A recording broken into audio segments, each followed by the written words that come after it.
যার উৎপাদনে ব্যবহৃত গ্যাসের দাম বৃদ্ধির জন্য পেট্রোবাংলা সহ গ্যাস সরবরাহকারী প্রতিষ্ঠানগুলোর প্রস্তাবের ওপর আজ গণশুনানি অনুষ্ঠিত হবে। সোমবার রাজধানীর বিয়াম ল্যাবরেটরিতে এ শুনানি করবে Bangladesh energy regulatory commission.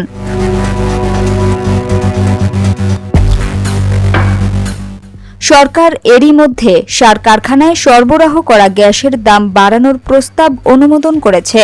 BERC বাড়তি দাম অনুমোদন করলেই সার কারখানাগুলোকে বাড়তি গ্যাস পেতে অতিরিক্ত মূল্য পরিশোধ করতে হবে। সাধারণত গ্যাসের দাম বাড়ানোর প্রস্তাবগুলোতে একই সঙ্গে সব শ্রেণীর গ্যাসের দাম বাড়ানোর প্রস্তাব করা হতো, কিন্তু এবারই প্রথম সার শ্রেণীকে আলাদা করে পেট্রোবাংলা ও সব গ্যাস বিতরণ কোম্পানি বিশেষ এ প্রস্তাব জমা দিয়েছে। এতে বলা হয়, বাড়তি দাম ছাড়া সার কারখানায় অতিরিক্ত গ্যাস সরবরাহ সম্ভব নয়। এবার সেই গ্যাসের দাম হবে প্রতি ঘনমিটার 24 টাকা।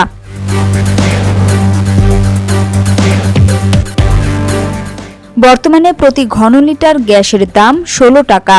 এক লাফে 24 টাকা বাড়ানোর কারণ হিসেবে পেট্রোবাংলা এবং গ্যাস বিতরণ কোম্পানিগুলো বলছে, নতুন গ্যাসের সংস্থান করতে হলে এলএনজি আমদানি করতে হবে। এজন্য বছরে যে আর্থিক ব্যয় বাড়বে তা বাংলাদেশ কেমিক্যাল ইন্ডাস্ট্রিজ কর্পোরেশনকে পরিশোধ করতে হবে।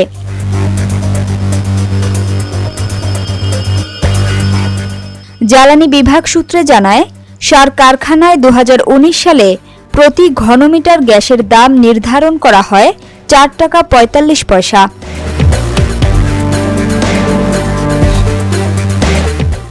এরপর ধারাবাহিকভাবে কয়েক ধাপে দাম বাড়িয়ে বর্তমান দাম ঘনমিটার প্রতি 16 টাকা নির্ধারণ করা হয়।